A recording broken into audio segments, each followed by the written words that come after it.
Vamos fazer agora a análise da luta co-principal da noite. O Robert Whittaker vai enfrentar o Jared Cannonier e vamos ouvir aqui a análise do nosso Capitão Carisma, mas antes, não se esqueça de se inscrever no nosso canal, ativar o sininho para receber as notificações e lembrando que na descrição do vídeo tem um link de todas as nossas redes sociais, Facebook, Instagram, Twitter e também o nosso grupo do Telegram que tá bombando. Venha fazer parte da família Round Extra e ajudar a crescer cada vez mais essa comunidade. Peço a você que se inscreva no nosso canal e eu sei que você não é inscrito, apenas 20% das pessoas que assistem os vídeos são inscritos, então por favor, ajude o nosso canal a crescer e também deixe o seu like se você gostar do vídeo. O Capitão Carisma também oferece consultorias em apostas, então se você é apostador e quer começar a lucrar aí com suas apostas, dá uma conferida no trabalho do Barbie, na descrição tem o WhatsApp dele aqui também. Bom, Barbie, vamos falar aqui de Robert Whittaker, essa máquina, esse monstro aí, para muitos era imbatível, né, Barbie? E o Adesanya mostrou aí que se sangra não é Deus, né, Barbie? E acabou vencendo aí o Robert Whittaker numa performance absurda. E o Whittaker vem de vitória sobre Darren Till na sua última luta. O que a gente pode esperar aí do Robert Whittaker? Como é que você enxerga ele aí para enfrentar o Jared Cannonier? Bom, então, infelizmente, eu acho que o Whittaker está vindo numa fase meio complicada da carreira. Sim, ele está vindo de vitória sobre o Darren Till, uma luta complicada sobre um cara muito bom, mas só que eu acho que tecnicamente é muito difícil você olhar para o Whittaker atual e não ficar desencorajado, sabe? Porque o que acontece é que as lutas contra o Romero, ele pode ter vencido as duas, mas só que elas custaram no corpo dele, porque ele lesionou nas duas vezes, sabe? Na primeira luta, ele estourou o joelho nos primeiros 5 minutos devido aos pisões do Yoel Romero, e na segunda ele quebrou a mão socando o cotovelo do Romero, que é um cara cheio de pontas, né? E aí ficou longo tempo aí inativo, teve alguns problemas graves, tanto que a luta contra o Gastelum foi cancelada na véspera, porque ele teve um problema aí, uma falha, uma lesão, que ele não poderia lutar. Ele acabou só batendo o peso para mostrar que, ó, estou aqui, estou comprometido, mas não tem como.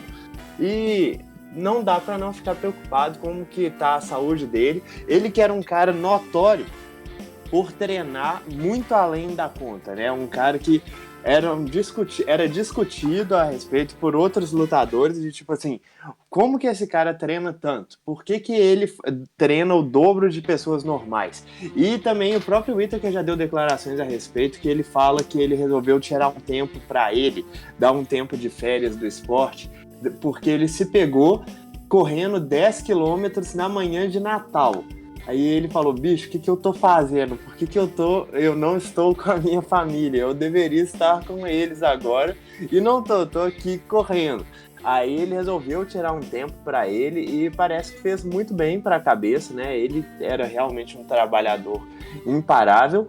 Mas só que eu fico pensando é que, beleza, fez muito bem para a cabeça, mas só que assistindo as duas últimas performances dele, não tem como pensar que alguma coisa não se perdeu nesse meio tempo. Porque a luta dele contra o Israel Adesanya, eu sempre coloco ela como um exemplo para mim de tipo assim, como que o cara mais atlético pode também ser o lutador bem inferior, porque para mim não existe no mundo um peso médio mais veloz e explosivo do que o Whittaker foi nessa luta. A velocidade dele, a capacidade de encurtar a distância, divinas, cara, surreais, só que ele chegava sempre na distância contra o Israel completamente desequilibrado e vulnerável a contragolpes, era visível que ele não conseguia sair da distância com a mesma facilidade, então ele estava entrando e se expondo, acabou que ele estava conseguindo acertar, só que era simplesmente uma questão do Adesanya pegar o timing para começar a atingir os contragolpes dele. E foi exatamente o que aconteceu. Na minha opinião, o Whittaker estava ganhando tanto no primeiro quanto no segundo round, só que ele quase morreu no primeiro e efetivamente morreu no segundo. Então não tem como falar que era uma estratégia boa, porque era uma estratégia que dependia muito de neutralizar o oponente antes que ele começasse a pegar esse tempo. E aí na performance contra o Darren Till, eu também achei o Whittaker muito previsível, muito unidimensional. E esse é um cara que eu achava ele apavorantemente técnico em pé, que ele tinha um jab, um gancho de esquerda, uma manipulação da distância, uma explosão, uma versatilidade em questão de golpes, um trabalho de golpes no corpo muito eficaz. E aí contra o Till eu tive a impressão que ele estava muito querendo explodir, mas só que ele não estava acertando o corpo, os chutes dele só estavam indo na cabeça, onde o Till conseguia esquivar de todos, e apesar dele ter vencido a luta, e na minha opinião ter vencido mesmo, porque essa foi uma decisão meio contestável, mas eu pontuei tranquilamente 3 rounds para ele, achei que ele acertou mais golpes, só que eu também vi ele sendo muito previsível e se valendo demais de ser um cara muito atlético para a categoria, sabe? E ele, claro, ele é muito atlético, isso é sempre bom, mas só que ele poderia voltar a utilizar o boxe dele, que sempre foi sensacional.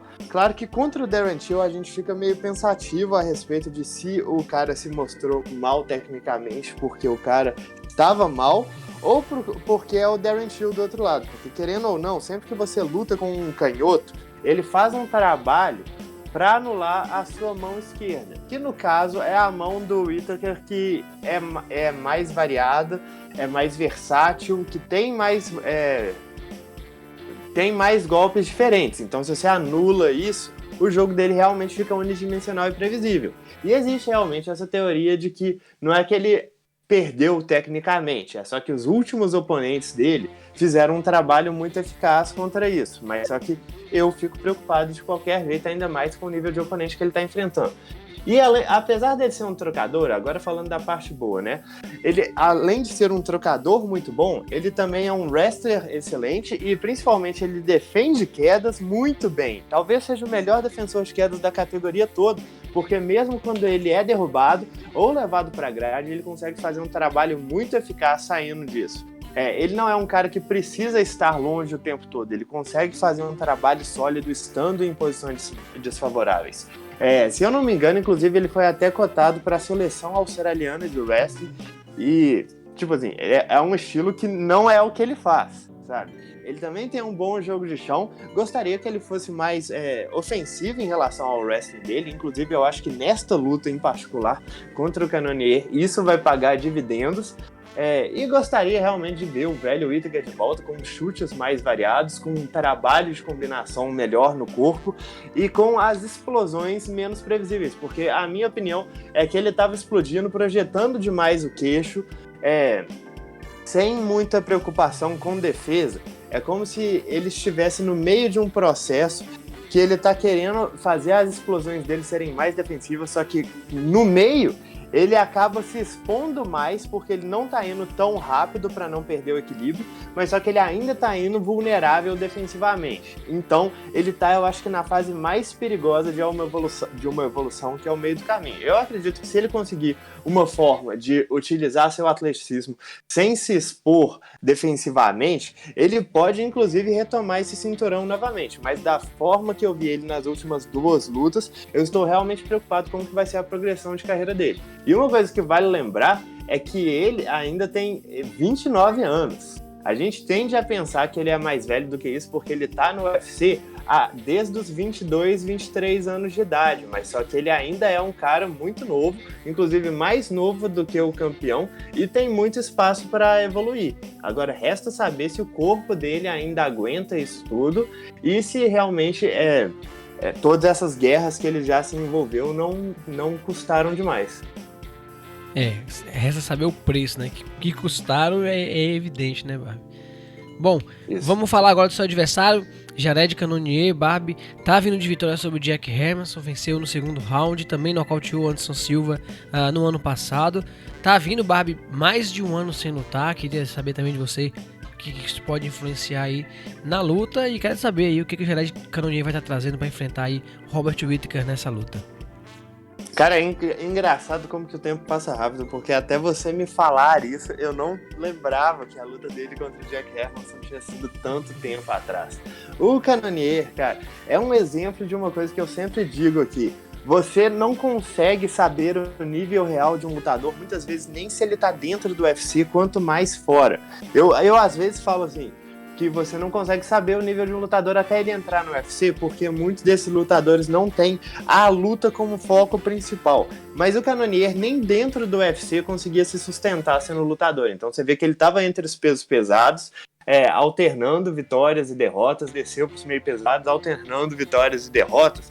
E durante todo esse tempo ele estava trabalhando 8 horas por dia em outro serviço. Isso aí é conhecimento público, eu não tô inventando ou deduzindo isso aqui, não. Mas aí quando ele conseguiu fazer uma dieta saudável, conseguiu fazer um ganho muscular adequado e conseguiu fazer um corte de peso bom, ele desceu até os médios e ele tá um tanque de guerra nos médios, sabe? A carreira dele nos pesados não é digna de nota, assim. Perdeu pro Shawn Jordan, que era um cara relativamente bom, mas mediano, e ganhou do Cyril Asker, desceu para os meio pesados, alternou vitórias e derrotas, vencendo Ion Cutelaba e Nick Roerich, e perdendo para o nosso Glover Teixeira e para o Jan Blachowicz e para o Dominic Reyes. Quer dizer, galera de alto nível, né? Mas ainda assim perdeu todas as lutas, mal sendo competitivo, para ser sincero.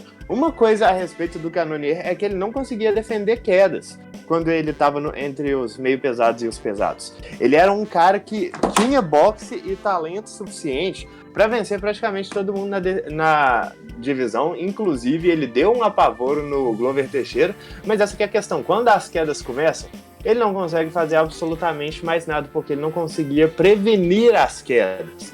Então você vê a luta dele, ele passa a maior parte do tempo de costas pro chão, tomando atrás no ground and pound. Ele não tem o melhor nível de chão também, mas é regular. Até contra o Cutelaba ele tomou um show de quedas mesmo ganhando a luta. Tomou 6 de 7 quedas tentadas. Então são números realmente tristes. Aí ele desceu de categoria. Na luta que fez contra o David Branch, tomou quedas também. Tomou 3 quedas, mas só que ele defendeu a maior parte das quedas, surpreendentemente. Para saber quantos que o Branch tentou. E tipo assim, já foi uma descida muito complicada, porque honestamente na época a impressão que dava é que eles queriam demitir o Cannonier e estavam colocando ele de cara contra um top 10 da categoria. Aí apesar dele perder o primeiro round, ele voltou no segundo e nocauteou, porque isso aqui é uma coisa que eu vou falar de forma mais prolífica depois.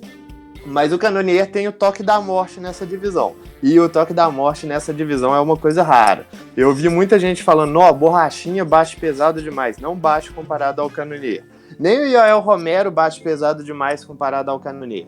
E, tipo assim, eu sei que pode ser muito súbito, mas possivelmente é o poder de nocaute mais apavorante da categoria, é o do Cannonier. Aí a luta que ele fez contra o Anderson Silva, eu lembro bem da gente fazendo palpite a respeito dessa luta, e como que eu achava que seria um jogo adequado pro Anderson Silva, mesmo velho, porque o Cannonier, eu na época tinha mais a carreira dele nos meio pesados para analisar, e eu não acreditava que ele fosse render fisicamente nessa categoria, da mesma forma. Eu achava que o baixo volume dele e o nível e a trocação, que apesar de boa, é realmente concentrada em alguns golpes mais poderosos, eu achei que isso favoreceria muito o jogo do Anderson, mas pelo contrário, o Anderson perdeu o round todo e foi nocauteado faltando 15 segundos com um chute baixo.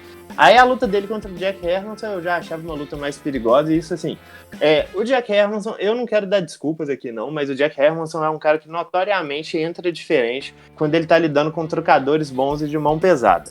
E nessa luta não foi exceção.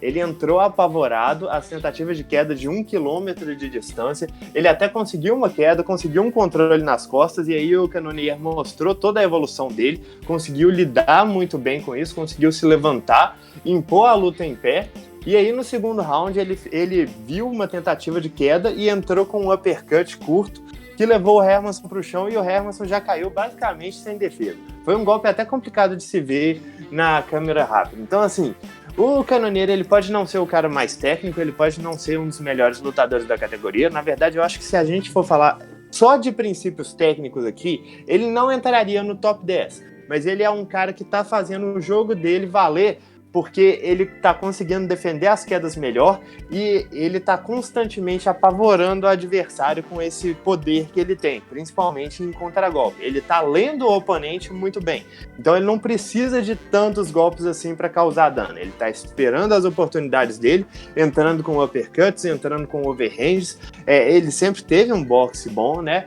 Apesar do baixo volume, e isso tá fazendo a diferença nas lutas dele. Ele tá entrando nessa luta agora contra o Whittaker. Honestamente falando, pra mim o Cannonier já deveria ter disputado o cinturão. Pra dele contra o Jack Hermansson deveria ter dado para ele a disputa de cinturão, mas aí aconteceu muita coisa estranha. Teve a luta do Adesanya contra o Romero, que tipo assim, nessa época todo mundo sabia que o Borrachinha era quem deveria disputar o cinturão, mas só que o Borrachinha estava lesionado. Aí o segundo lugar deveria ter sido o Cannonier, mas como eu tinha falado aqui no podcast várias vezes, ele tinha tão pouco hype, tinha tão pouca gente querendo essa luta, que eu tinha certeza absoluta que ele não ganharia.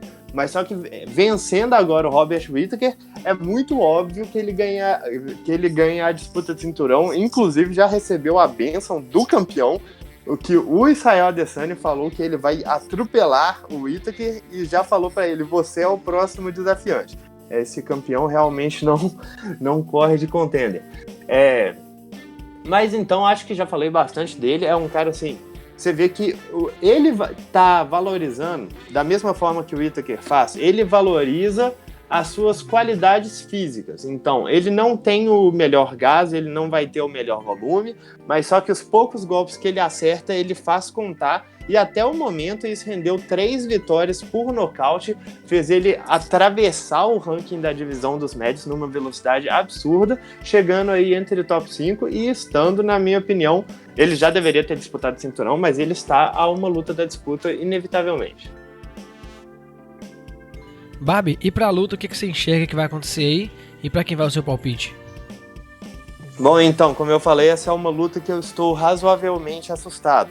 Porque, como analista, eu acho muito difícil ir contra o cara mais técnico, ir contra o cara que tem maior versatilidade, ir contra o cara que também tem poder de nocaute, já está acostumado com peso, já enfrentou oponentes muito perigosos. Mas só que em lutas contra oponentes que tem o toque da morte, é sempre difícil você apostar contra eles. É como se fosse aquela luta entre o Cigano e o Jairzinho Rozenstruik que rolou alguns meses atrás. O Cigano dominou a luta toda, e aí quando o Jairzinho quando ele cometeu uma falha, o Jairzinho deitou ele. E essa é uma coisa que pode muito bem acontecer nessa luta. Eu não ficaria surpreso se o Whittaker dominasse toda a extensão e acabasse morto, porque ele está lutando com um sujeito que tem o toque da morte, uma excelente habilidade de conexão, uma boa defesa, um bom controle de distância e ótimos contragolpes, sabe? Então eu gostaria muito nessa luta de ver o Whittaker variar um pouco mais a ofensiva dele, principalmente alternando com quedas. E é importante não ser previsível aqui, porque o Jack Hermansson foi previsível, as quedas dele estavam vindo de 1 km de distância e ele acabou propriamente nocauteado. O Whittaker quase morreu contra o Darren Till porque as entradas dele eram tão previsíveis a respeito de quando ele ia explodir e onde a cabeça dele estaria quando ele explodisse, que ele acabou engolindo uma cotovelada logo no primeiro round. Bicho, se isso acontecer, ele vai morrer.